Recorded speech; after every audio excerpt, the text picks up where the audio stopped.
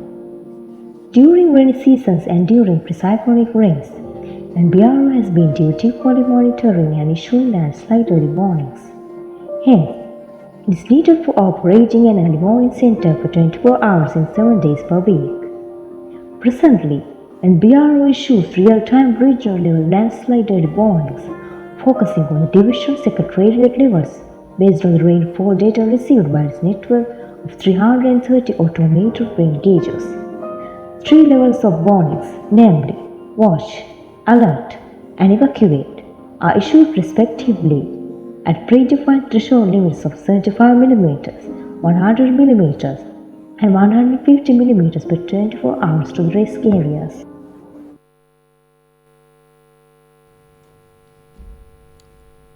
Right, so that's kind of an introductory thing. And now the visual aspect, which is bringing in the topography model. It's called a 3D digital topography model. It's a new thing. And this is a crucial platform for disseminating and visualizing information relating to landslide hazards, vulnerability, and elements that are at risk. So this new portal incorporates diverse functionalities: data filtering, analysis, organization, customization, printing, downloading, and so on. And the portal provides a user-friendly interface for individuals and organizations so that they may access and immediately interact with spatial information. So we will see the video, and after that we will invite Mr. Jayaprakash to further elaborate the functionality of this 3D digital model. But here is the video.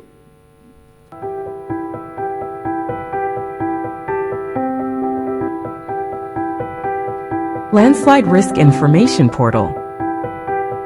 Landslide is one of the major disaster events in Sri Lanka, which has increased its frequency and left people homeless than any other disaster event. It is important to visualize the characteristic of landslide vulnerable communities by scientific communities and authorities for decision-making purposes. NBRO launched the Landslide Risk Information Portal. It involves a web-based geographic information system, which offers opportunities for maintaining statistical information combined with geospatial data. The Landslide Risk Information Portal is developed by overlaying the landslide hazard zonation map with satellite images. We will deep dive to see what a Landslide Risk Information Portal offers and how to enhance the service to you. First, type National Building Research Organization website link in the search bar. Under Web Services, the Landslide Risk Information Portal is located as the first application. Once clicked, the interface of the portal looks like this. The interface consists of a map layout and functional widgets. In the Search tab, you can directly type the name of the required location or its coordinates. The Default Extent tab will help you navigate to the default extent. At the same time, by clicking My Location, you could check the hazard level of your current location as well. The main feature of this section is the Layer List tab. Once you click on it, it will indicate all the functional layers of landslide hazards and risks. Once you zoom in, you could see all the other layers. Under the landslide hazard 1 into 10,000 scale, A manual of structural requirements for landslide-resilient houses of each hazard zones has been provided to safeguard the life and the property of vulnerable people. Let's go to each layer one by one from bottom to top. The first layer is the Special Investigation Survey. National Building Research Organization performs special investigations for identifying risks associated with human settlements, infrastructure, and plantations. Based on special investigations, immediate recommendations are provided to district and divisional secretaries and other governmental institutions to ensure the safety of life. Once you click on the SPI point of your preference, it will pop up the information along with the images. To correlate the hazard situation in your administrative area, administrative boundaries such as district, DSC, and GN divisions are incorporated. Buildings are one of the main groups of elements at risk in a hazardous event. It comprises the inhabitants and the properties accommodated in the buildings. Buildings located in very high landslide hazard zones are displayed. Once the user clicks on the building footprints, only the basic details appear. The second icon is the base map gallery. According to the requirement, the base map can be selected. Third icon is a legend, and this shows the legend of all the active layers. The fourth icon is situation awareness. It allows you to specify a location on the map and analyze information on different functional layers within the specified area. Once you click on the layer, a table will pop up, where you can digitize a point, line, or polygon and define the buffer distance to get the summary. By clicking those tabs, you can find the special investigation locations, related information, and household information summary. If you need detailed information, you can download it bulkily separately or print the details by clicking these buttons. Option 6 is used to take a printout of the map layout. Once you click on the print icon, the print layout will appear, where you can add your map title, select the layout size, and alter the additional settings. Once you click the print, it will create a map as per your required file format. The next set of functional widgets is swipe, attribute, coordinates, and scale. The measurement tab helps to measure the area, distance, and coordinates. Then the map with all the edits can be shared through several options such as mail, Facebook, and Twitter as per the requirements. Thank you for watching the video series on the Landslide Risk Information Portal. So let's invite Mr. Jayaprakash to come and explain a few more things relevant to this 3D digital model.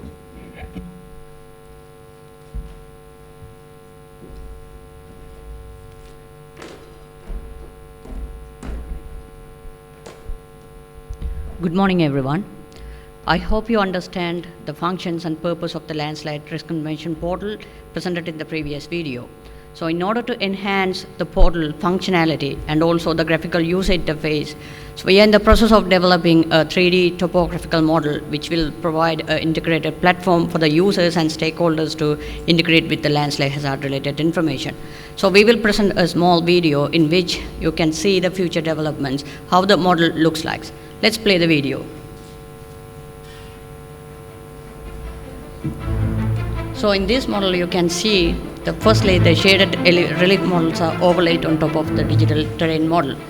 The shaded elevation model shows how the elevations will vary spatially, and contours also provided to get a better interpretations of the area. Then the satellite image layers also provided to get a kind of a realistic model of the area. So we have provided the landslide hazard zonation maps at 2 different scales. So this can be overlaid on top of the model to get a realistic understanding of the landslide hazards. So further, we have incorporated the landslide topographic layers which were derived from the LiDAR data. Now the model is zooming into a local scale where you can see the building units in 3-dimensionally. So the other layers also, thematic layers, can be clicked and information attached with those building units and other layers can be extracted.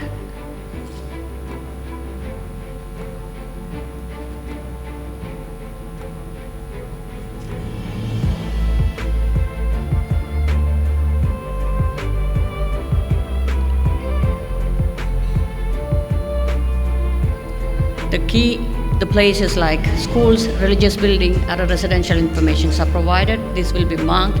So user will be able to click those buildings and get to know the informations in the future.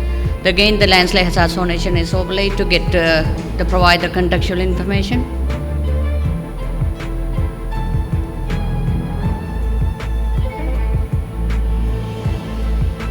So we will incorporate the analysis tool like geometry information extractor, cross-section analysis tool, the cut and fill tool. The users will be able to get accurate information from the LiDAR, DTM and other the drone-based digital terrain models. So overall, the future, the model will be in the 3D integrated platform, and it will provide an interactive way to extract and understand the landslide hazard related information. Thank you.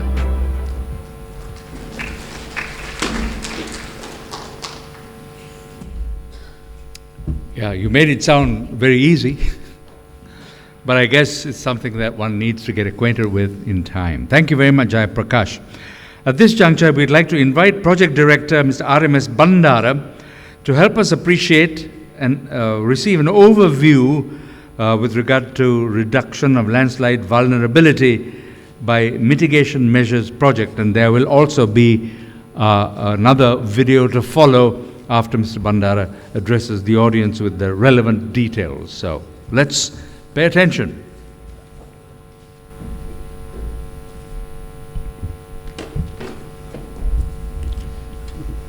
Good morning. Actually, this is the overview of a small video. What is National Building Research Organization is handling the biggest project of landslide mitigation in Sri Lanka. It is funded by Asian Infrastructure Investment Bank. It is about $110 million with Sri Lankan government. I think we are covering more than 14 districts of landslide prone areas in Sri Lanka, and from this project we hope to mitigate more than 128 landslides, including 22 landslides along Sri Lanka railway line. Now, up to now, we have completed more than 40 landslides already mitigated. Others are in construction level. For more details, you can visit the video and get some information about this project. Thank you very much.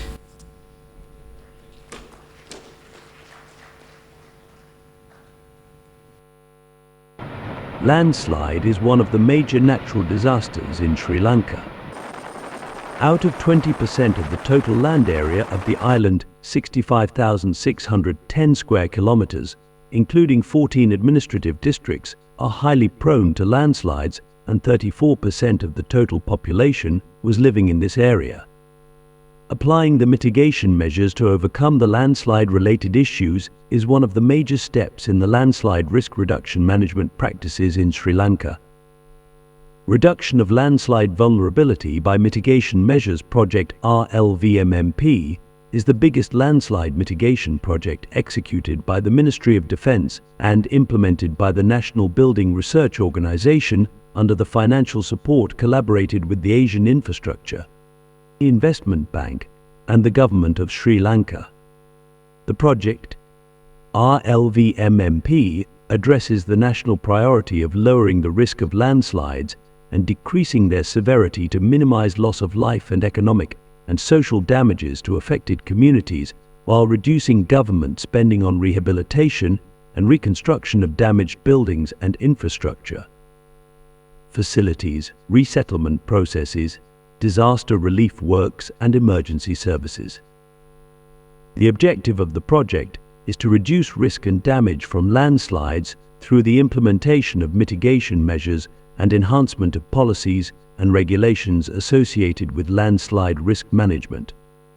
The results indicators for these objectives would include the number of people directly protected from landslide hazards, length of road and railway reopened or protected by the applied protection measures, the development of climate resilience standards and specifications for prevention and mitigation of landslides, and enhanced land use guidelines for landslide-prone areas. Accordingly, this project was initiated in 2019 and will be completed in 2025. The total estimated cost of this project is $110 million, of which the Asian Infrastructure Investment Bank finances $80 million as a loan, and the balance $30 million is borne by the government of Sri Lanka as scheduled in the initial project program. However, considering the past economic situation of the country, it was decided to reallocate $30 million from the above project funds towards emergency health-related requirements of the country. Therefore, presently the project consists of 5 components. In Component 1, there are 128 landslide-prone locations within the 13 districts to be structurally mitigated under 2 phases using mitigation methods such as surface and subsurface drainage management, soil nailing, soil anchoring, retaining structures, reshaping and turfing. Under Phase 1, 24 critical landslide sites have been mitigated in Ratnapura, Keigol, Kalutara, Kurunegala, Matara, Gampaha and Colombo districts. Under Phase 2, 1 emergency landslide site in Nuwara Ilia district, 2 landslide sites in Ratnapura district, 4 sites in Kalutara district have been mitigated. Other 97 locations are in under construction stage. Out of the 30 mitigation completed sites, the following are a few visuals captured at the locations.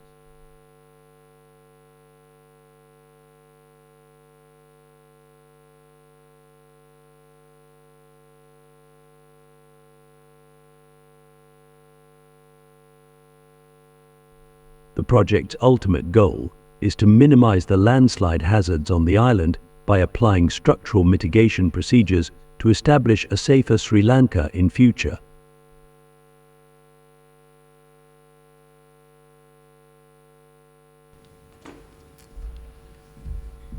Right. I hope you found that of interest and value.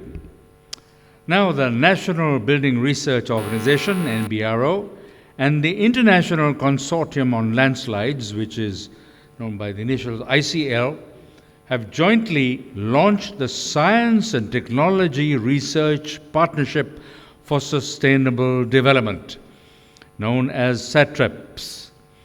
And this is with the collaboration of JICA. It's a 5-year project initiated back in the year 2002, I think, to address adaptation to climate change and develop disaster risk reduction measurements and assessments in Sri Lanka. And the idea is to establish a comprehensive technology for the early warning system of rain-induced, rapid, long-traveling landslides. So that's a technical aspect. And a brief will be delivered on screen by Professor Katsuo Konegai of SATREPS, who's the project leader, International Consortium on Landslides. This has been pre-recorded, so you will hear from him as he speaks on screen. It is a great pleasure for me to introduce our SATREPS project, RRLL. I am Kazuo Konegai, Principal Researcher at the International Consortium on Landslides, leading this project. SATREPS, standing for Science and Technology Research Partnership for Sustainable Development, is a Japanese government program promoting international joint research to solve global issues. Japan Science and Technology Agency, JST for short, and JICA Japan International Cooperation Agency work together to fund research activities. RRLL stands for Rain-Induced Rapid and Long-Traveling Landslides. Background: Sri Lanka is an isolated island on the southern tip of the Indian subcontinent. Therefore, it experiences an extreme weather pattern with two peaks of monsoon rains. The first monsoon from May to September brings heavy rain in the central to southwestern highlands. These mountainous areas are significant for agricultural products such as tea, cinnamon, coconuts, rubber trees, etc., attracting many people.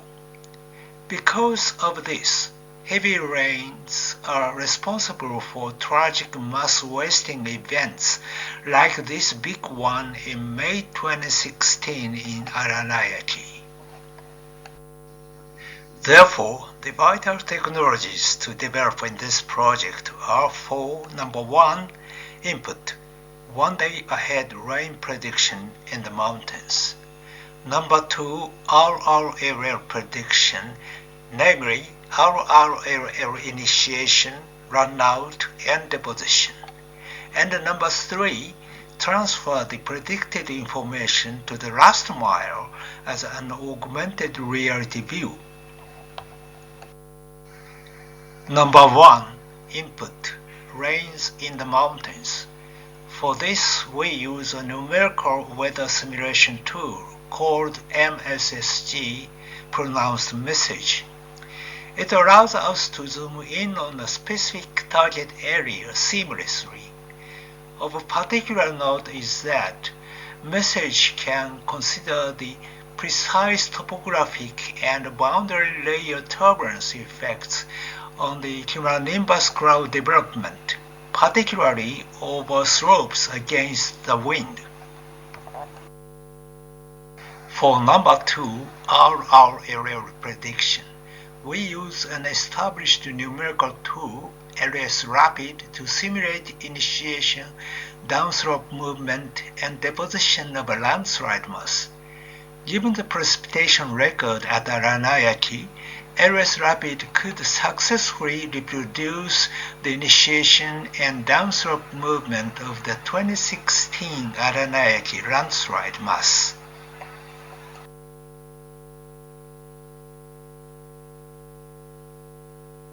The rains and RRLL occurrences predicted 1 day in advance are now combined with either 2-dimensional or 3-dimensional map images of the terrain as an augmented reality on your laptop and iPhone screens for the last mile of relaying the predicted events. The predicted rainfall pattern for the next 24 hours is updated every 6-hour interval for now, but it will be shortened to a 3-hour interval. It was beyond what we expected at the beginning of the SATRIPS project that Sri Lanka, which had never been in the world's earthquake-prone area, would witness frequent earthquakes.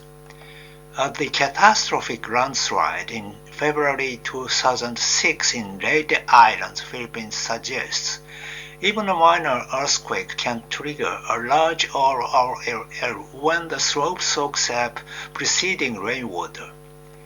Given the increasing concern, we have installed step-by-step seismometers and observed many seismic events as described in a paper published in 2023 in Landslides. Thank you very much for your kind attention. Fine, so that's yet some more that has been done. Now, inasmuch as landslides has been the focus, the Environment Studies and Services Division of NBRO has in fact broadened its capacities in a wide range of environmental fields and it has become the research and development laboratory that is significant in catering toward the mitigation of disasters related to the environment. So this, which we now present on screen, shows the real-time air quality monitoring system that has now been brought to bear and is functioning. So the video itself will be self-explanatory, so we invite your attention in that direction now.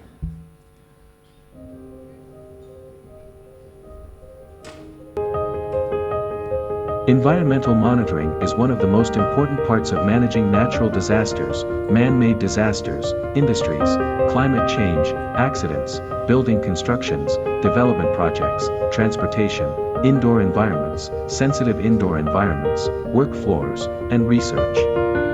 The Environmental Studies and Services Division of NBRO, a leading environmental monitoring laboratory in Sri Lanka with 40 years of experience as a technical division to cater to rapid development processes with necessary technical and scientific inputs towards sustainable development. The laboratory is an accredited laboratory to ISO 17025 in environmental testing. Over the years, the division has expanded its capacities.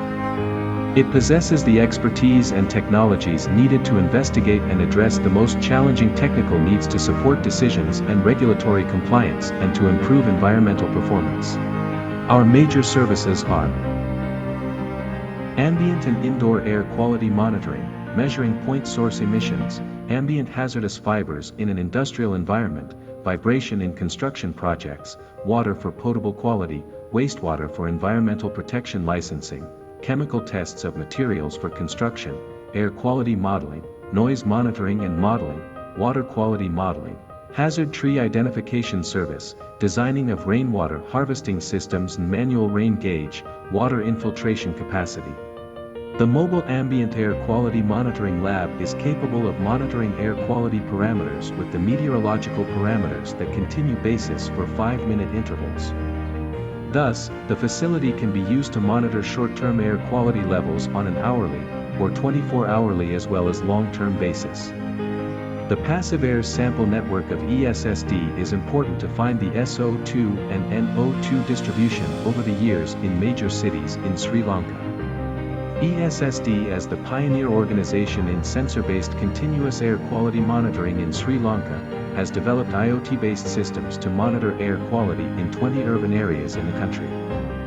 This data dissemination through the real-time dashboard was developed and hosted on the NBRO website, Digital Display Panel. This network is significant in providing effective early warning or forecasting to prevent exposure of vulnerable groups, hotspots, and source identification and long-term variability assessments for decision-making. Also, contributed to the common databases and collaborated with public and private parties.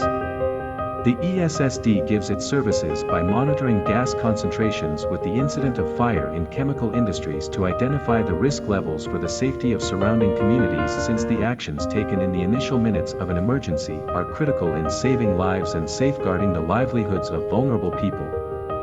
The ESSD is further research with IoT empowering us to make informed decisions on crop selection, fertilizer application, and wave height determination in water bodies. The IoT is expanded to measure greenhouse gases for climate change adaptation and mitigation measures.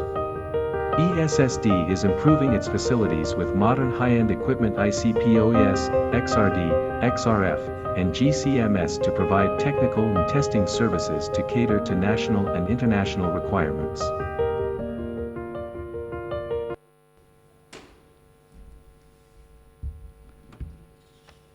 Now we have sand. This would be of interest and value to those involved in the construction industry or areas that has to do with construction. So sand has been imported from several foreign countries in these past 30 years.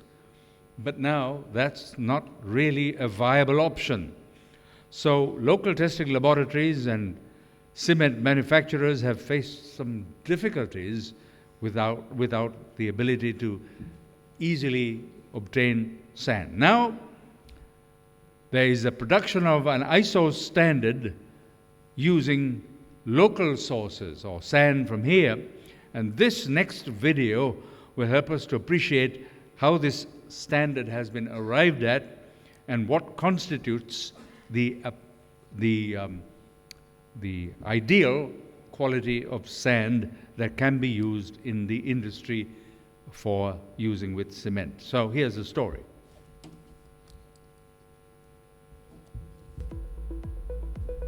ISO standard sand production. International and local standards describe testing on the physical and mechanical properties of cement to check product quality. In the SLS certification process, materials clearance for consignment and source approval in construction projects, the test results of compressive strength of cement based on cement mortar are essential. The method for assessing the compressive strength of cement is given in SLS ISO 679, where ISO standard sand is required for the testing of cement. Up to 2022, ISO standard sand was not produced in Sri Lanka. The market survey conducted among cement manufacturers and testing agencies indicates that standard sand is imported mainly from China, France, and Germany. Annually, around $80,000 are spent on importing approximately 40,000 packets of standard sand. Each packet contains 1,350 grams of sand, necessary for testing one sample of cement. Due to the prevailing economic crisis, testing laboratories in government institutes and cement manufacturers face difficulties in importing standard sand. Hence, this study was initiated to investigate the feasibility of producing ISO standard sand using locally available material under the supervision of Emeritus Professor SMA Nanayak Kara. It is advisable for all testing laboratories to utilize standard sand from a single source for quality testing to ensure consistent evaluation of cement quality. This study was conducted to establish the production process of standard sand using local sources to meet the demand in local market. Specific processes were integrated into the machinery design to ensure the consistent quality production of standard sand. The entire production process is subjected to the rigorous quality control procedures, beginning with the selection of raw materials to the client's order processing stage.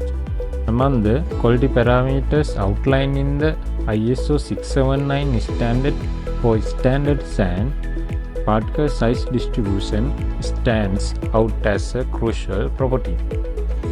The production of ISO standard sand from local sources was carried out in strict compliance with the quality procedures specified in ISO 679 to meet the demand in Sri Lanka. Now, NBRO produces standard sand meeting the requirements specified in the relevant standard. It is commercially available at NBRO premises at a reasonable price. NBRO has the capacity to produce standard sand to meet the demand for standard sand in Sri Lanka.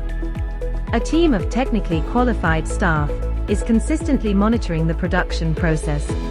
The key customers we serve include Tokyo Cement Company plc, Lanwa Sanstha Cement Corporation Private Limited, Central Engineering Consultancy Bureau, and DHT Cement Private Limited.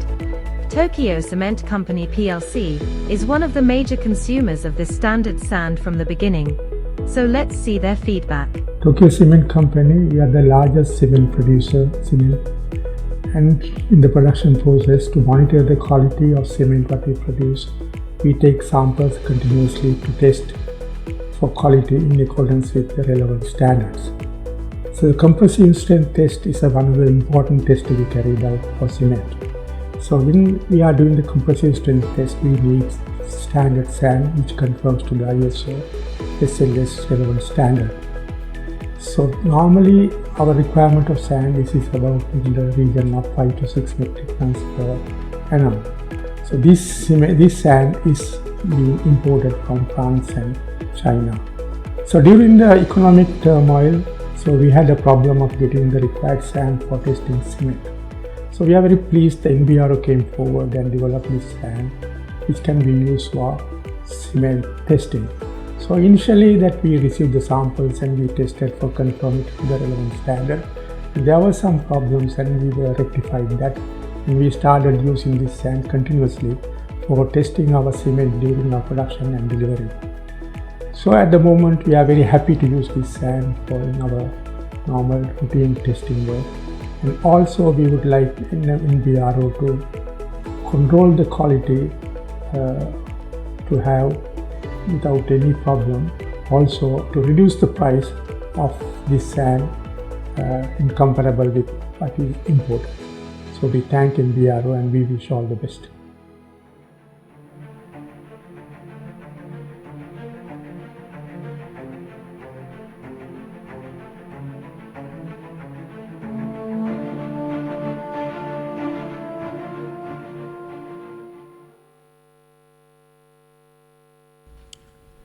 Thank you very much for your attention. Now, NBRO is keen to involve youngsters in the community because they are the next generation. So, creating awareness of disaster management, or should we say disaster anticipation and risk reduction, there is now an attempt to involve the young people. The rain gauge is something that is very necessary to be able to use. And so a rain gauge has been created, developed, and manufactured by the NBRO. We would like now to invite Engineer Dr. Asiri Karunavardhan, Director General of NBRO, to hand over a sample of a rain gauge to Mr. Vipula Kulatunga, the Deputy Director of Education, Science Branch, with the Ministry of Education. And this is to recognize the Child-Centered Landslide Risk Management Initiative. So we've got the rain gauge, and it's to be handed over formally and ceremonially.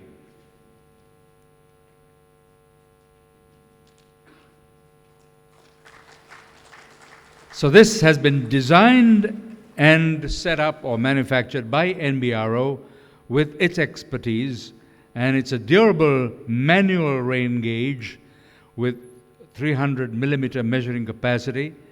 And this is, as we said, a solution to restriction of importation of such rain gauges for meteorological purposes.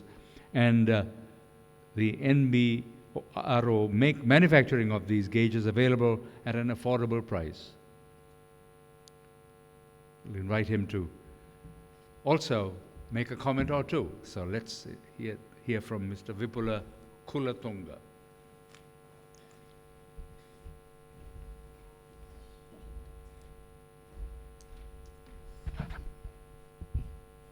Thank you very much for giving the opportunity. First of all, I would like to thank you, wish you this 13 symposiums. So we are going to, with the NBRO, give the awareness, and not only the awareness, give the research practices to the student to make the mindset to the innovation and research side. So, around the country we have more than 25 field study centers. That is the actually specific for the environmental based science.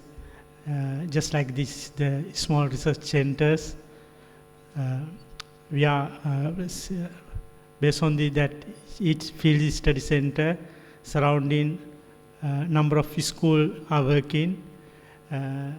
With the NBRO, we hope to do the not only the rain gauge, some other equipment also, to make the actually cultivating research culture among our students. I think it is the best way to mitigate the landslide in future. Not only they are mitigating landslide, they will maybe in the future researchers in the NBRO buildings research area, there may be the